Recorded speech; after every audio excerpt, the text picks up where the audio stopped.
How to deal with withdraw student fees. Today we will discuss about how you deal with withdrawn student fees and other dues in ZamaSchool. We will talk about how you issue fees card to withdrawn student as well.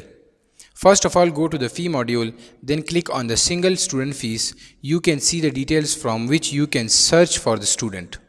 If you have withdrawn student enrollment number, just put that in the field, or if you do not remember his details, go to the withdrawal student in the student module.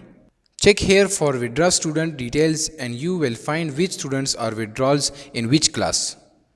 Just note the details and then put that in the single student area. Let's select class first. All the students will be shown here. You have to keep in mind that the list shown is the list of current student as you see. You have to change it to withdraw student list. Just click on the withdraw option from the drop down and you will see the changes in the list as it is now changed to withdrawn list. Click on the deal fee and here you can deal all the fee details. You can issue receipt here by clicking the receipt.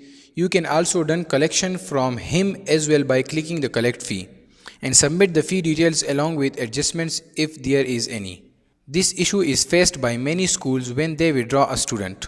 They restore it and then deal their fee details. After watching this video, you will not restore student to deal his or her fees. Simply select the withdraw student and you will be able to do any operation without restoring him. Hope after this video you can deal withdrawn student fees and other dues in ZamaSchool software. Thanks for watching this tutorial. If you need any help, call us on our registered number in the description.